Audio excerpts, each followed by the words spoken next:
Hi, everyone. This is Lauren Baker, founder of Search Engine Journal. And with me today, we have Michelle Robbins of, is it Beta Girl, Michelle? It is Beta Girl. Beta Girl Consulting. So, Michelle, please take a moment to say hi to everyone. Hi, everyone. So, Michelle is formerly of Search Engine Land, Third Door Media, and we have her on today on our SEJ Think Tank webinar to really discuss the difference between optimizing content marketing and or your site for page views versus people who take action, people who convert, people who talk about your company, et cetera, et cetera. So before we get started, I'll go over some quick housekeeping over the next minute or two and let some of you join that are coming in right now.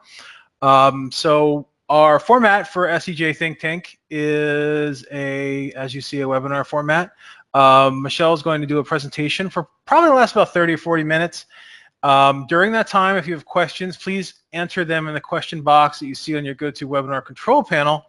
At the end of the presentation, I'll be compiling the questions together and going through a Q&A session with Michelle. So please feel free to ask them during the presentation, and I'm sure you'll also have some more questions and or comments during the Q&A session as well once that gets going. Our official hashtag, as you can see, is hashtag SEJ Think Tank, and Michelle's Twitter handle is right there. So please feel free to jump on Twitter right now or anytime during the presentation. Let all your friends know they're missing out on this great info. So the more we can build buzz and FOMO around Michelle's presentation, the better. We'll also be sharing this video on our Search Engine Journal YouTube channel after the presentation's over, probably in a few days, and publishing a recap on SEJ. And just to let everyone know too, we'll have a couple of polls during the presentation. That way you can voice your opinion on some of Michelle's questions, and it gives her a chance to better craft her presentation for you. And after everything is over, we'll have a survey at the end of our webinar and Q&A to help make the Think Tank a better experience for everyone involved. And that is it from a housekeeping perspective. Michelle, I hand things over to you. Thanks so much, Lauren. So as Lauren mentioned, I'm the founder of Beta Girl Consulting. I've been in the search industry for more than 20 years now, and I'm also a full stack engineer. Prior to relaunching my consultancy, I was the SVP of Content and Marketing Technology for Search Engine Land's parent company, Third Door Media. So thanks for joining me today to talk about content, and specifically how you can leverage content not just for search engine exposure, but more importantly for customer acquisition. And when we talk about content, we're talking about anything a brand produces about its products, services, industry, people. Everything is content. So with the information I'll be sharing, I'll be focusing specifically on publishing content such as blog posts and longer form guides and research, and we'll discuss how to best leverage that type of content. But consider other types of content you or your clients produce as we go, and how you would work things like advertising, video, and social media content into your own content strategy framework. And while content is, of course, the key to organic search acquisition, I'm going to be focusing not on search traffic overall or search rankings, but on how focusing your attention on your own data about your audience and applying that to your content strategy can ultimately yield results that are the most valuable, actual customers. So while I was leading content across Third Door Media and was editor-in-chief of these publishing brands, we undertook an aggressive year-long restructuring of how the brands would approach content strategy overall in order to better leverage our most valuable content for customer acquisition across all the divisions, which in addition to these publishing brands included 2 conference series. And the first step in that process for me was to dig into our analytics. I looked at the historical analytics that the team had worked from, which were primarily centered around traffic in total. I looked through all of the reports for all of the sites for the prior year, and then I changed the metrics and reran the analysis. In the new analysis, I focused on the 2 things that I knew were primary to the company-wide growth goals: geolocation and unique visitors. Changing the metrics and reassessing that newly aggregated target audience to understand specifically their interaction with the content was critical in changing our content strategy overall. So before embarking on a content marketing campaign, make sure you understand who your converting customers actually are. Zero in on what types of content drove your existing customers to convert, And then you can begin formulating a strategy to scale that success. You'll want to segment out your audience by value. And by value, I mean who the people are that are directly influencing your bottom line, wherever they may come from to find your brand, products, and services. Because for most companies, traffic in and of itself is meaningless. Conversions form the ground truth for success. And conversions can be many things. It can be a newsletter subscriber, a product or service purchase, an asset download, or any other customer acquisition or lead as determined by your own business model. Now, blowing up a model or making significant changes in how you analyze your data can have interesting results and surface really important insights. With shifting away from the one primary metric to two much more narrowly focused metrics, a lot of what we had believed to be the most successful content was turned on its head. So as an example, each month we'd report on the top 10 articles published at all the sites. Now, shifting metrics dramatically shifted those rankings in most of the prior year's months. And this in turn shined a light on not only who the real audience driving writers were, but what topics overall provided the largest audience for conversion. As you all know, page views can be a relatively easy metric to influence, especially for a publisher. But what matters is not that people come to your site, it's what they do when they arrive. Do they sign up for a newsletter, buy a product, request a demo, click on an ad? One and done bounces are really the least valuable visits you'll get. You want to eliminate that kind of traffic and focus on tactics to generate valuable ROI-producing customers. And focusing on quality over quantity is the path to getting those valuable conversions. And this may seem obvious, but in competitive spaces or industry where there's always some bit of news or information coming from somewhere, it's easy to get on a treadmill of simply constantly pushing out content without considering the overall value proposition of that content for both you and your customers. So there comes a point where you might want to ask, does the world really need another top 5 ways to XYZ article? Putting time and resources into publishing that kind of low quality, redundant content doesn't really benefit anyone in the long run. Now, not surprisingly, I did see in the data that there was a correlation between the amount of content published and the amount of traffic the sites received overall, but I found a very weak correlation between the amount of content published and monthly conversions and customer acquisition.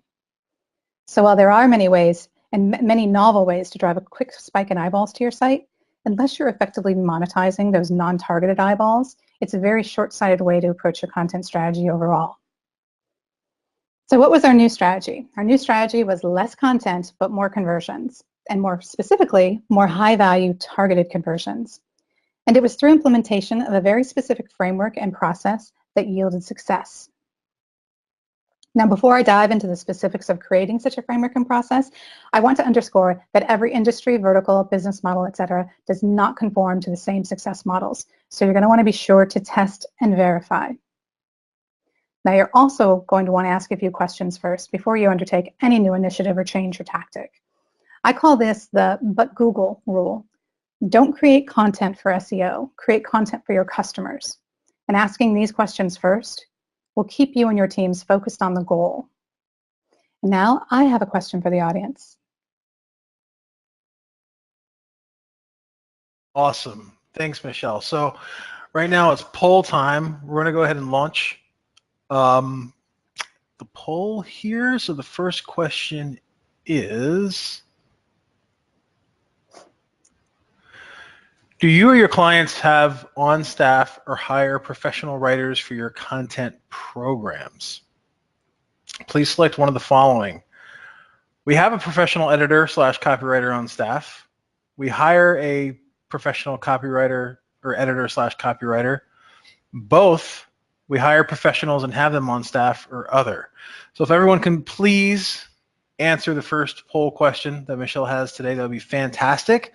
I see that 60% of you have voted thus far. We really like to get it up to around 80% or so. So if you can go ahead and think about it and click one of these radio buttons, we'll be good to go. We're at 73, so I'll do a quick countdown.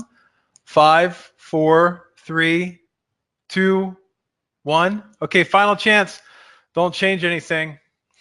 Okay, here we go. So looks like we have 39% have said that we have a professional editor / copywriter on staff. 25, both, we hire professionals and have them on staff. 25% other, and then 12% we hire a professional editor / copywriter. Okay. So there you go. Perfect. So that was question 2. So these Oh are going to my God. be, that's okay. Sorry. That's okay. That's perfectly fine. I don't work these into later anyway, so that's good. We'll get back to the question that you're seeing on screen a little later. And I've asked this question about the editorial calendar because it's a really important part of implementing a cohesive content strategy, but we'll get to that later. So I'm a big believer in customer-first strategies. My entire career, I watched folks chase an algorithm, being reactive instead of proactive. But in the 12 years I was with the publications, they never once suffered a traffic drop from an algorithm update because the focus was always on the content and audience first and the algorithm second, and because Google was not our customer. So you need to understand your customers first, create content for them, and apply SEO best practices to that content after, but of course before you publish or distribute it. Because all the rankings on organic traffic in the world doesn't mean a thing if it doesn't convert. So armed with your data analysis, the next step is to put together a content strategy framework. And having a framework will help keep you and anyone on your teams working on content focused on the same page, and most importantly, will keep things consistent. So in step 1, you want to define your core content topics based on your data, your own first-party data about your audience and what you already know about your customers.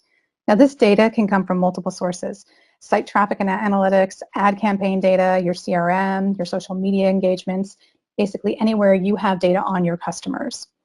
Understand what drives conversions first and foremost. Is it a video explainer about your products, testimonials from other customers, high-impact ad content, research you've done and published? Now, if you have insufficient first-party data, you can utilize third-party data. And there are many resources and tactics surrounding keyword and topic research. And if you missed it a few weeks ago, you might want to review Christy Kellogg's SEJ Marketing Think Tank webinar, where she covered those aspects of a content strategy a bit more in depth, because we're not going to go into those here. We're looking at information derived specifically from first-party data.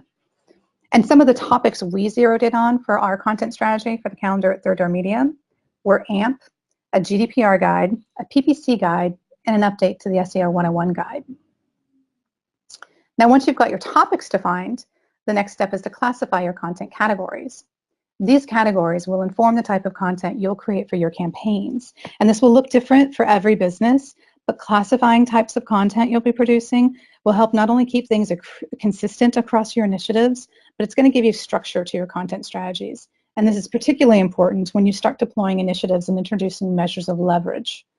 As an example, for the publishing properties, we had 4 primary category classifications for content. First, and what comprised, in volume anyway, most of the content was news. Now this was classified as need to know, or more accurately, need to know now, and it was temporal or time-sensitive information. As a result, the shelf life of this kind of content is relatively limited. We also had contributed content, and this in this category was classified as need to know how, and it was provided primarily by practitioners in the field who provide tactics and deep dives into a specific area of marketing. Finally, we had features, and these were classified as need to be thinking about, thought pieces, trends to watch, resource compilations, things like that, and they tended to be more in-depth articles.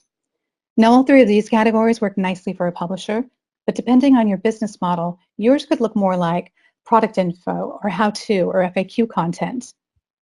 And now the final category we're going to talk about is evergreen content, and this is the most comprehensive and valuable content. This category of content ultimately provides the most leverage and channel distribution opportunity to any organization and can be created by all types of businesses. Now, a perfect example of evergreen content is the periodic table of SEO success factors. The first iteration of this table and its related published content was created many years ago and was the culmination of a significant content project that Danny Sullivan spearheaded. The table itself was a downloadable data viz that laid out the primary components of SEO, and a comprehensive explanation of each component was published on the website as evergreen content. It's considered evergreen because it's content that can be kept current, added to or updated as needed, and whose relevance is not bound by time and trends.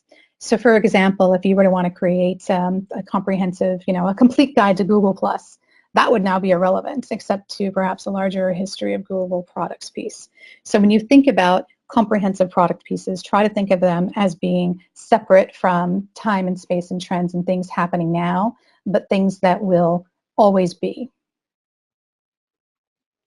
Now, after defining your topics and categories, you'll want to define requirements to be applied to each initiative.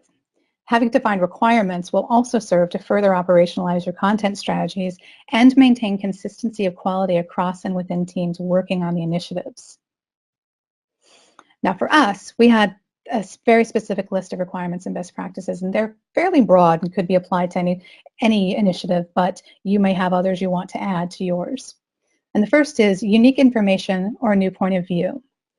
So regurgitating information that's already commonly known and available without providing additional insights or a new way of looking at the topic wastes not only your time, but also your audience's. And having credible sourcing and supporting data is also critical. It not only demonstrates depth of knowledge, but serves to increase the authoritativeness of the content that you're providing. And now this last one seems pretty obvious, but we've all had the experience of clicking on a very well-crafted headline to then spend, less than a minute before bouncing away because the content ultimately did not deliver on its promise. And you've also just lost what may be your first and only chance to convert that person into a customer. So with every piece of content that you publish, you want to have that in mind. Now, after you've established the framework for your content strategy, you're going to want to develop your process. Underpinning content strategy success is a process that demonstrates a commitment to playing the long game. Again, a solid content strategy is not about SEO or search engines, it's about customers. And we've talked a bit about evergreen content that is not temporal, not restricted by a particular trend or fad, but it's based on information that is central or core to your business and your customers' needs. So getting back to the periodic table here, which has been updated a number of times, along with the web content for each of those elements, because the tactics and elements have changed over time. But that's the key to evergreen content, and it's central to playing the long game. Time and resources are well spent producing high-quality, core topic-focused pieces that can be shared, promoted, leveraged, and kept current. And the overall goal of evergreen content is produce a resource to drive customers and brand loyalty while also cementing topic authority. The periodic table of SEO continued to do this year after year for the publishing brands. Also central to the process is having an editorial calendar. An editorial calendar is the very foundation of operationalizing a content strategy. It keeps resources focused and allotted on an ongoing basis, and it also enables you to create a repeatable rhythm to content creation. And now there are several ways you can establish and maintain an editorial calendar, from simple Excel spreadsheets like the calendar example you see here, to comprehensive project management systems like Asana or Rike. There are literally hundreds of tools you can choose from, but honestly, the best system is always the one that you and everyone involved in your content projects will use consistently. Now, the final step in the process is all about leverage and cementing authority around a given topic by creating a content initiative that can scale across multiple channels and is repeatable. So for example, we created a comprehensive guide to GDPR. The guide was published on the site and made available as a download, capturing contact acquisition through the download. Once it was published, we ran an article announcing the guide and linking to it. And in every article related to GDPR that was published after that, we likewise linked to the download page for the guide. Another opportunity to leverage that same piece of content would be then to conduct a webinar around the topic of GDPR, and while promoting the webinar, also promote the guide. Note again that both drive customer acquisition via webinar signups and guide downloads. After the webinar, a survey could be conducted on the topic of, say, GDPR preparedness. Now, surveys are a terrific customer acquisition or lead channel. And then finally, you could take the results of the survey and put them into a presentation or other data viz that becomes another asset in the overall GDPR content campaign to drive customer acquisition. Again, the goal is to maximize channel distribution of a single content asset. And then you simply rinse and repeat. As you can see, you don't need to roll out a new piece of content every week or even every month. If you're able to leverage as many channels and modes as possible, your editorial calendar could focus on, say, one topic per quarter, rolling out the distribution into the different channels throughout that quarter. It's really far less daunting to undertake a comprehensive content strategy when you adopt a framework, create a process, and leverage the available channels. And depending on your topics, you can simply update and re-roll out existing pieces of evergreen content on an annual or quarterly or semi-annual basis, whatever makes sense for that topic. Okay, so before we get to share some results, you're going to see question number 2. So Lauren, if you could ask the other question. Thank you, Michelle. And again, sorry for messing up the questions here. That's okay. For everyone. But we're on the, okay, we're back to the editorial calendar question, and it's launched. And it's kind of timely because we just reviewed editorial calendars. So do you or your clients maintain an editorial calendar? Yes, scheduled annually. Yes, scheduled quarterly. Yes, scheduled monthly. Or no, we don't have one at all. We just shoot from the hip. So please go ahead and fill this in. By the way, I'm getting some comments on how great your webinar is, Michelle, and asking for PowerPoint presentations afterwards. And just to remind everyone, we will be sharing video recaps, slide share, I believe, and everything else. So you'll get an email after the webinar is finished with the bulk of that info, and then just stay tuned on SEJ for our recap. So we have 70% of you have voted already. I'll give you a little bit of a chance right now to get your final vote in, and then we'll tally it up. So 5, 4, 3, 2, 1. Okay, final chance. Here we go, closing the poll and sharing the results. So very interesting, Michelle. 40% have said yes, they do have an editorial calendar and they schedule monthly. 34% do not have an editorial calendar at all. So my biggest recommendation there is to just fire up a Google Sheet and get started with some planning on that front. And I mean, to your point, it's whatever works for you and your team, right? So there are a lot of tools out there, but it's really making sure that it's something that's comfortable for everyone and everyone loves working within, because that's when you get the most productivity from it at the end of the day. 21% of folks in the think tank said that they schedule quarterly to their editorial calendar, and 5% schedule annually.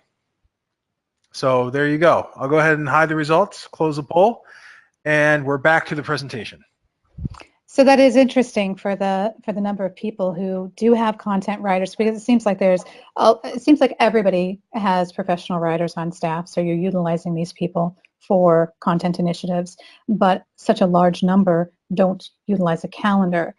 Consider how much more effective and just how much more effective and operationalized that content generation process can become by instituting, like Lauren said, even a very simple Google spreadsheet or Excel spreadsheet.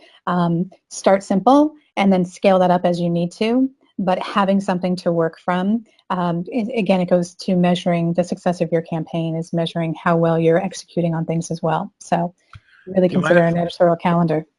Do you mind if I add something real quick? No, of course. Okay, so 5%, like the idea of scheduling an editorial calendar annually really scares me, because it's just could be so overwhelming, and that may be why 5% chimed in. But one thing that I like to do from a high level is schedule things like holidays, right? Ramp up the holidays, events. If in the SEO space, we know when there's going to be different large events like PubCon, SMX, et cetera, et cetera. So how do we prepare content leading up to those events that we know people in the space are typically going to? So there's ways to kind of plan from just a very high level annually, and then get more and more granular as well. So, but anyway, great results, and let's continue. Okay. So let's take a look at some of the results we saw, and note that these results reflect the time period from May 2017 to May 2018. And at site A, you can see we have 13 months of core audience visitor data, and note that in that time there was only 1 month where visits slightly dipped under where the numbers were when we started the new content strategy. But overall, unique site visits grew 5% quarter over quarter for this particular site. And again, this was our narrowly focused targeted audience. This was not site traffic overall. This was just for those that we were very specifically targeting.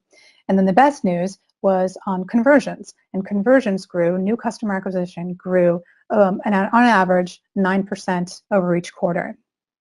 Now for a second site, we saw even more impressive gains. We saw visitors never dipping below the starting number and growing on average 55% each quarter, with a year-over-year total growth of 165%. And again, we saw incredible conversion information as well, where we saw quarterly growth of 13% at that site. So overall, across all of the publications and audience acquisition and event responses, we saw target audience growth of 12%. We saw target audience engagement go up 10%. And most importantly, we saw new target audience acquisition up 60% year over year. Now that was incredible. We also extended our new content strategies to our event programming. And at our flagship event, we saw an NPS score increase 300% year over year. So you can see with focusing in, and again, our tactic was quarterly based. It was not monthly or annually, and it was annually, but our initiatives were just quarterly based. So we weren't trying to, boil the ocean every single month. And before I get to key takeaways, I want to leave you with a terrific post by digital agency founder Kirsty Hulse. She wrote an article this week summarizing data from her agency's client work throughout 2018 on which types of content performed best overall from an outreach and link acquisition perspective. And I was not surprised at all to see that product guides, which would be categorized as evergreen content for the purposes of what's been discussed here, were the top performing content type. Now, the link to the article is included here, and I highly recommend you check it out because she presents a terrific analysis of a variety of content types, along with tips for how you can apply the outreach tactics they utilized to your own content strategy. Okay, so key takeaways. Play the long game. Have a framework and a process and be consistent.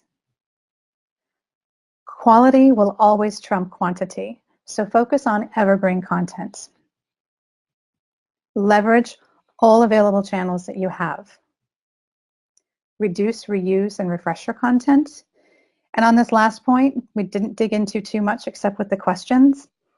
If you don't have on staff professional writers or editors, it sounds like everybody has, but they're really critical because not all great marketers are also great writers and very few are great editors.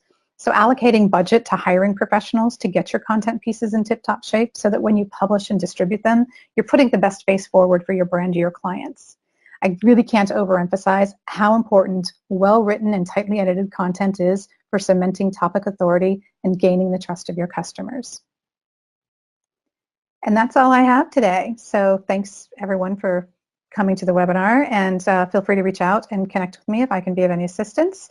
And now we've got a lot of time for Q&A. Awesome. Thank you, Michelle. Okay, we have a lot of questions that have come in, and some are continuing to. The first question that came in was basically, what do you count as a conversion? So you've gone over conversion tracking and content that led to conversions for the old sites that you were working with. What did you count from a conversion in that standpoint?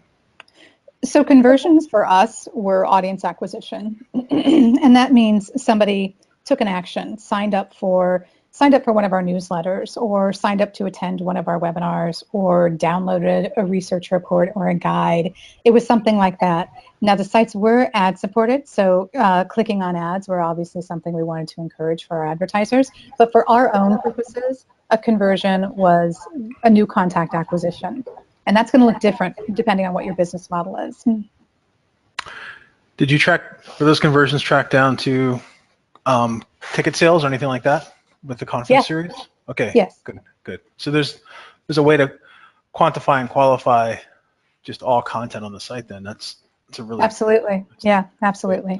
Yeah, I think it's a smart thing. Like it doesn't, even if you're not necessarily a news or a tech publisher or a marketing arm of a conference company, there's all kinds of, even if you're not an e-commerce site, there's all kinds of micro conversions you can track. So the fact that you're discussing audience acquisition is a pretty big thing. I'm sure people notice on SEJ we have all kinds of different signups for emails or webinars, and then also like we've recently put out a chat bot.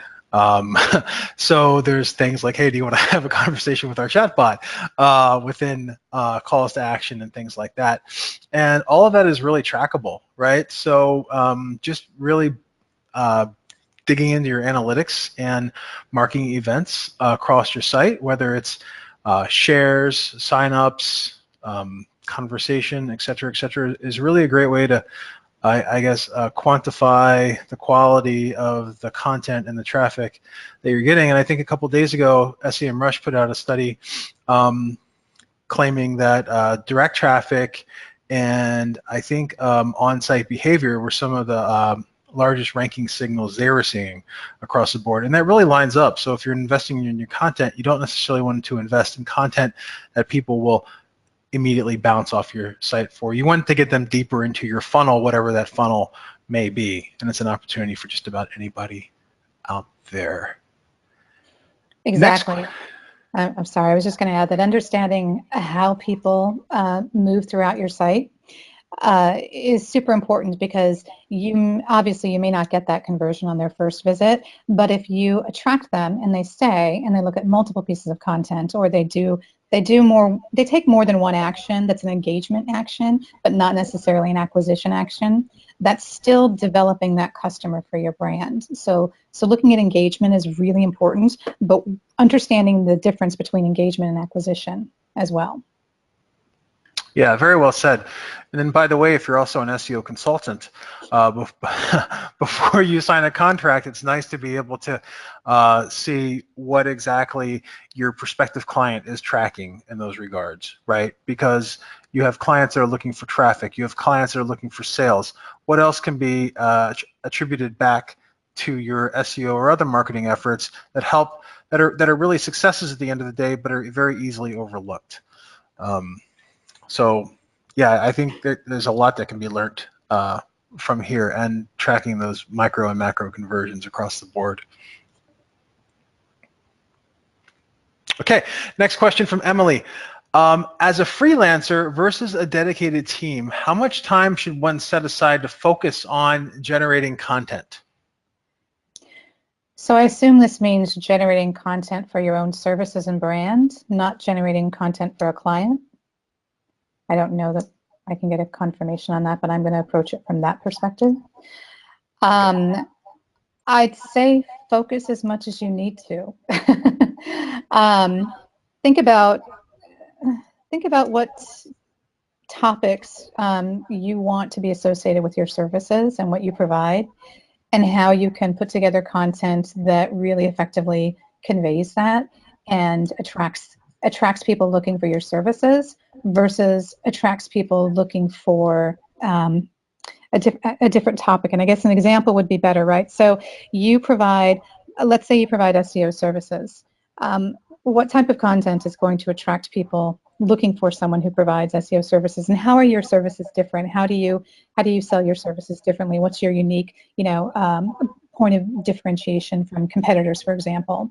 And creating that kind of content is going to be really important. It's interesting because I see a lot of SEO practitioners creating content around SEO topics, and I always wonder how often are clients looking for SEO topics versus SEO practitioners. And so I would love to see some data around how effectively that kind of content converts people into paying customers versus just cementing sort of thought leadership in the space amongst colleagues. I think they're two different goals. So I think there's thought leadership in a community versus customer acquisition. And I would definitely approach content differently for those two goals. Excellent. What I would definitely add to that too is, I have a number of different SaaS clients that we work with, and we basically work with their executive team on internally on thought leadership, right? And then we work with their sales and marketing on making sure that the content on site hits the funnel, right? Whether it's top or bottom of funnel, right? Tofu or bofu or whatever. So just keeping that in line, because I'll take this from the consultant or the agency working from the client perspective, is that everyone has different needs, right? You start working with a company from a content strategy perspective, and then you'll notice, even if you sign on for its SEO oriented content at first to drive traffic, but then you realize that, hey, that SEO content can be utilized during the sales funnel, or hey, that shooting out an email to all of their 50,000 folks in their list can help drive content to that page that can help convert as well too. So really dividing it up in terms of needs and wants and what the goals are is incredibly important, not only from a publication perspective, but also when consulting. So very, very cool. Very cool. Next question is, besides Google Analytics, what analytics tools would you recommend to track audience actions, etc., on site? Well, it depends on the site, but I would say that most people are probably operating with a CRM of some sort, Marketo, where you're capturing audience, where you're sending in audience acquisition and audience information, possibly from other places of capture as well, but aggregating your actual audience within a CRM. And most CRMs also enable you to look at web behaviors within the CRM.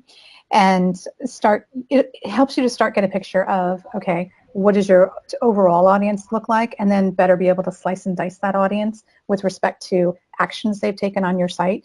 A lot of this is tracked through Google Analytics, but a CRM can just add a different and much more powerful dimension for you, because then you can market out of that CRM back to your customers by applying all of the segments and things like that you could do just for looking at data in Google Analytics. You can actually take action on that data within a CRM.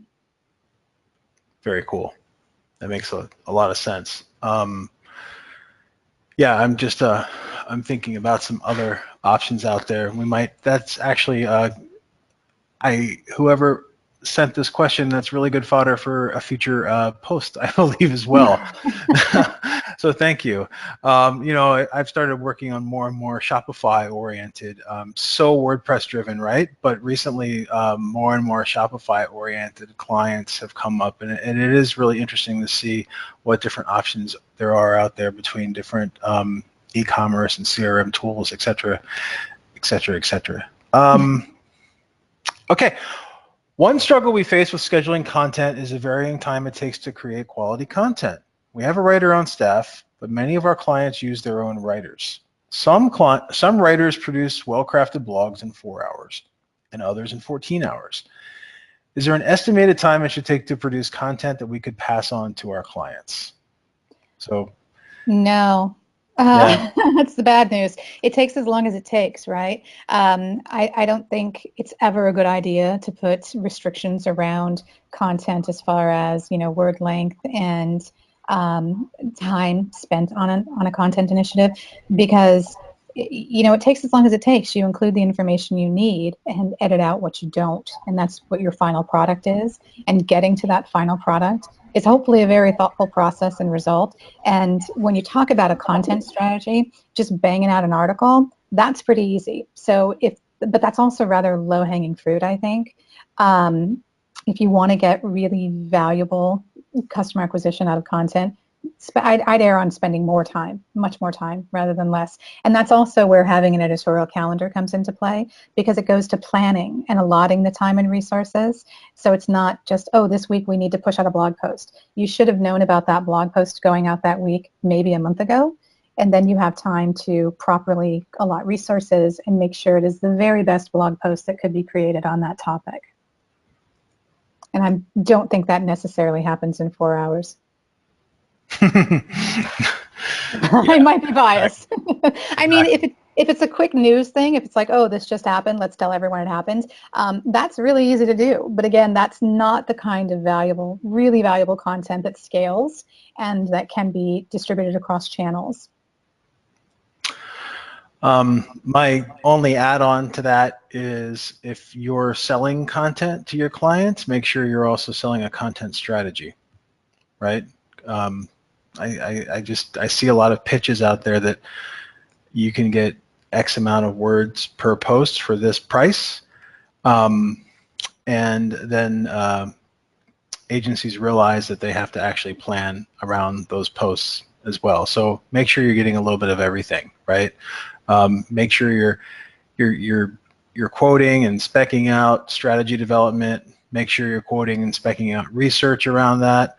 One of the examples you showed, Michelle, was not only looking at something being a post or a webinar, but it also being a piece of content you can use across the board, whether it's video content, presentation content. We practice that with our webinars here too. So like this webinar that we're doing today, we're going to recap it, we're going to transcribe and recap it in a post, and then we're going to upload it to YouTube, and then we're going to send a recap email out to everyone, and then we're going to remind all people that did not show up that we have the webinar available in video, and they can watch it here and track that accordingly. So, you know, squeeze as much content as you can out of these strategies as well. And one thing that I've noticed, you know, working in the agency world for so long, is that when you put together a content strategy, then you can define what the deliverables are to support that strategy, as opposed to doing it in the opposite way and delivering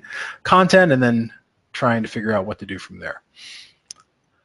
Okay, so next question comes from our friend Owen Andrew. Owen, it's a little bit less of a question but more of a statement. You mentioned promoting one hero evergreen article over the course of a quarter is more important than creating multiple pieces per month. Could you expand upon that a little bit, Michelle? Sure. So again, this goes to how you set up your calendar and resources. So instead of having to come up with one giant thing every month, which can be a little overwhelming and can lead to taking shortcuts, if you think of it in terms of, we're going to, in this quarter, launch a program around this topic, right? And so you pick a topic, and you know, GDPR guide was one of the ones I gave as an example, but it can be anything. It can be an in-depth product guide. It can be a research, right? It can be a research and analysis of a given topic germane to your industry or your client's industry. Think of it in terms of, we're going to create a comprehensive piece of information, and we're going to make that a download. We're going to have a webinar where we talk about it. We're going to do a survey around that information. We're going to then make a data visual, you know, an infographic or just a presentation that you'll give at a conference or something with that content as well. And when you start thinking about it in terms of scale like that, that's not something you do in a week, right? That's, you launch the guide first, and then an article about it, and then you let that have a lifespan, right? And then when that lifespan has gone out and you want to re-up that content topic, that's when you have a webinar, right? Talking about it and talking about you know, whatever information that you pull out of that big piece that you've done can become, honestly, it could be one or more webinars, right? And everything that you do becomes a customer acquisition tool or a customer lead gen tool. So the guide itself, when you download it, that's a lead gen opportunity. When you have one or more webinars around it, that's a lead gen opportunity. And you're not having to create new content, mind you. You're still using the one core piece of content that you've created. And then when you conduct a survey around that, that's another lead gen opportunity or customer acquisition opportunity. And again, you're still relating it to the one core thing that you released. And so doing a campaign like that strategically would naturally roll out over the course of a quarter. It's not something you'd want to just hit everything all at once in a small time period, because you want to extend the lifespan of that content piece. And that's how you get the most bang for your buck in all respects. And so consider, are there 4 core topics you can address in a comprehensive way in a piece of content? And if so, boom, your editorial calendar for the year is done, right? So it also kind of makes having an editorial calendar a lot easier and a lot more scalable. And then you're not also trying to roll out multiple programs at one time that are ultimately competing with and potentially cannibalizing your audience. You're focusing. And then when that year is up, you look back and say, oh, that thing we did last January, does it need an update or a refresh, or do we need something completely new? And if it just needs an update and a refresh, boom, you do it again, because there's always more customers to get. Very cool. Very cool. Thank you for that. Next question. When refreshing existing content to keep it up to date, how much of the web page content do you suggest replacing? For instance, if we have a page that used to be very popular, ranked better, and has lost traction, so they're updating it, do you completely replace all of the content, simply update maybe 50% of it? Any specific tips that you have there, Michelle? Again, I think you update as much as needs to be updated. I don't think there's a magic number. I think it's a matter of looking at the content, see what's missing, what's new to be added, and then consider across your other content on that same site, if you will, if there are other places where you can link to that newly refreshed content, that's going to help as well.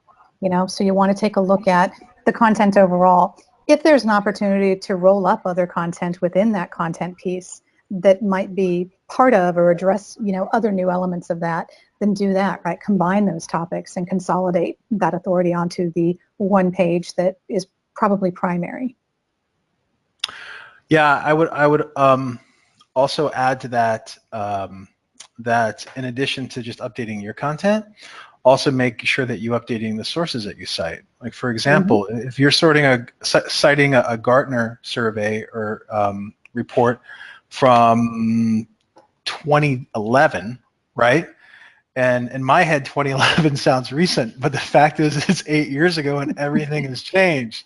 So chances are there may be new reports that were done within the past year that are much more relevant. And, working with publishers, working in the sports world, working with all kinds of different clients, I've definitely seen this where just updating dates, not just updating dates, but updating all the content, but making sure that you're using something that's relevant within the past year, past 2 years, even the sites that you link out to and the sources that you quote helps across the board. And don't be afraid, like Michelle's saying, link to that, get some new links internally, et cetera, but don't be afraid to push that out in your email, newsletters, to your email list, to your social lists, maybe run some ads to your existing audience, boost it on Facebook. Whatever it takes to get new eyeballs on that, and interacting with that content and page on your site is always a very, very good thing. Now, what you should not do is log into WordPress and change the date from 2011 to 2019, thinking that a timestamp will help you and Google will start to consider that to be new content or updated content. You really have to change the content itself before changing anything from a timestamp perspective. I've seen sites do that, and that's an instant way to get your content just basically kicked out of the rankings altogether. So don't do that. Anything Absolutely. Oh, nothing to add. I'm just saying absolutely. Updating a timestamp is not updating content, and you're not fooling anyone.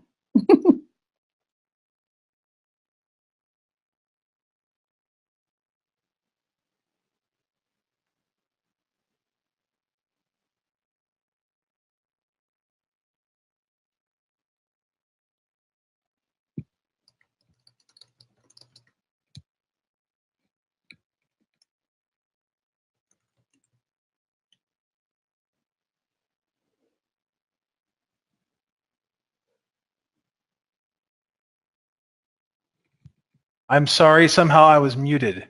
I was worried I got disconnected, and it's like, Yeah. not sure what to do here. Sorry, folks. Okay, the next question came from Casey Melton. Casey asks, has the rise of no-click searches affected your strategy when approaching content?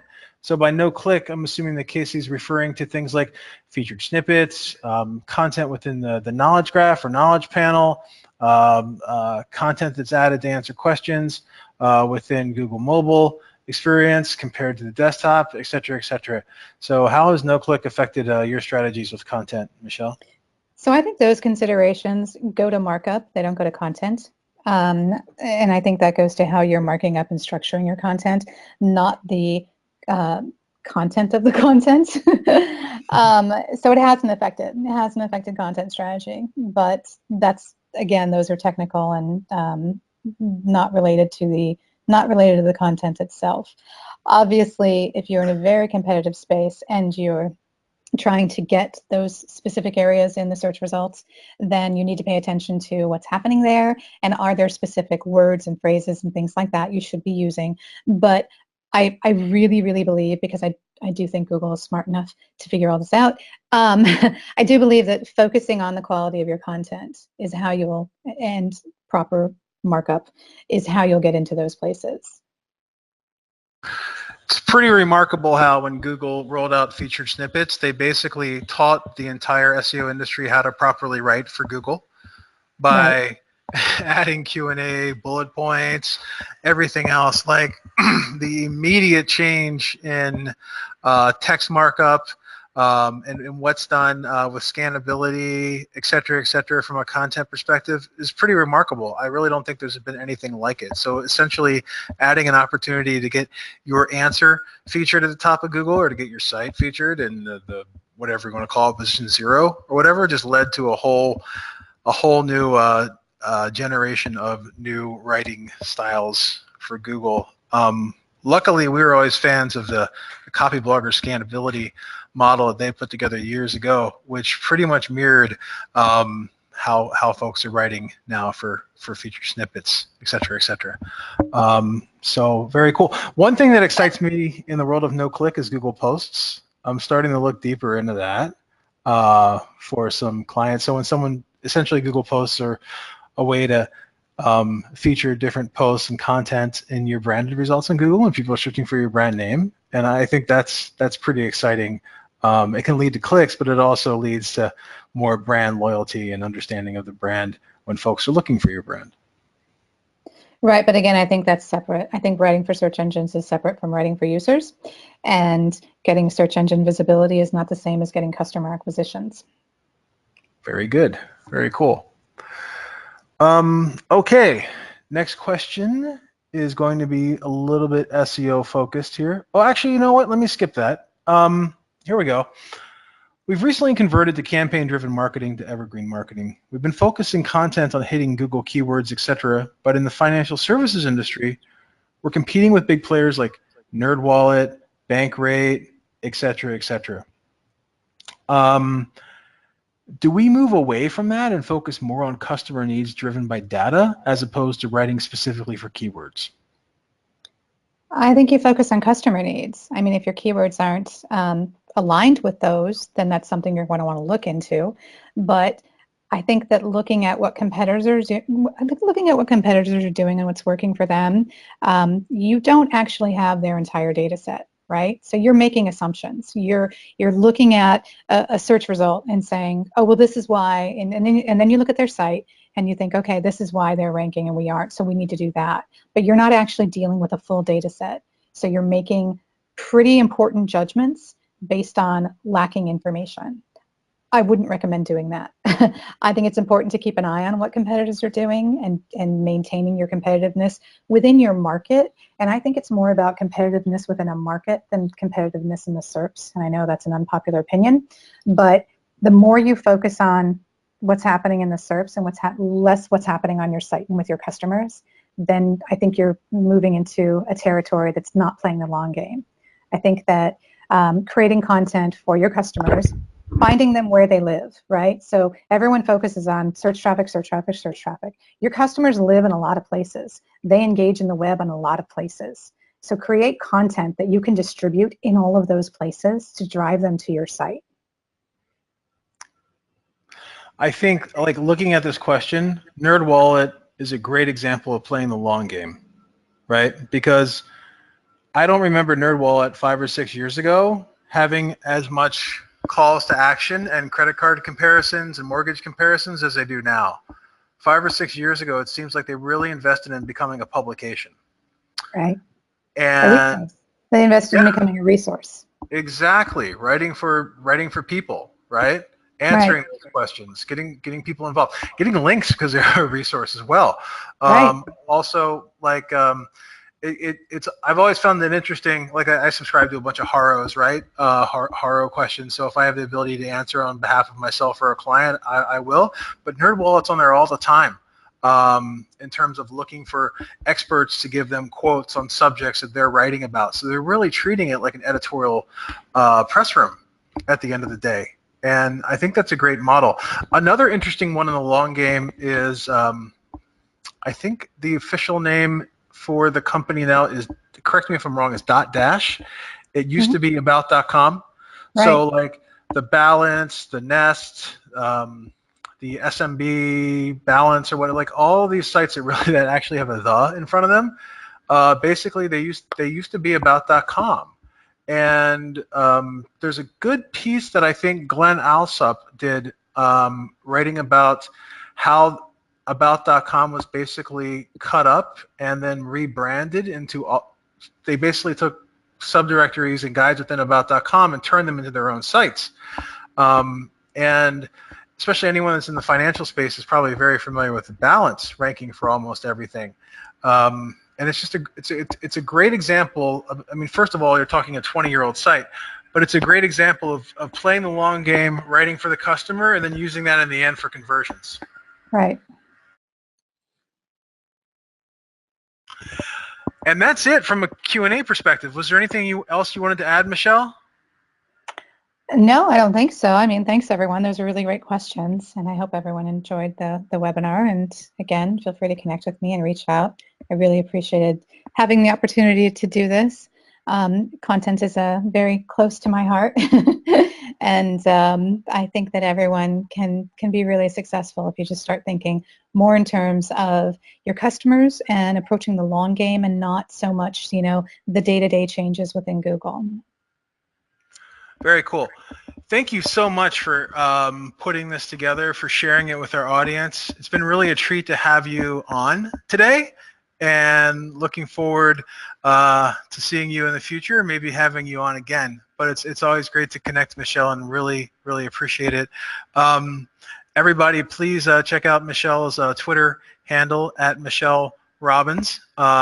Follow her on Twitter, follow her on LinkedIn or wherever online to get great info and find out what she's doing next. It's always been great following you and seeing the content that you've put together. And again, thank you for sharing this with our audience today.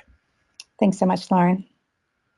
Just to let everyone know, our next webinar is going to be next week. It's going to be in partnership with SEMrush, how to develop an effective PPC strategy to create profitable campaigns. So in addition to content and SEO, if you also are doing anything on the PPC side, or would just really like to dive into PPC data and see how to apply that to your SEO and content conversion strategies, please feel free to chime in. Just go to searchenginejournal.com and you'll find out more information on our upcoming webinar next week with Joel from SEMrush.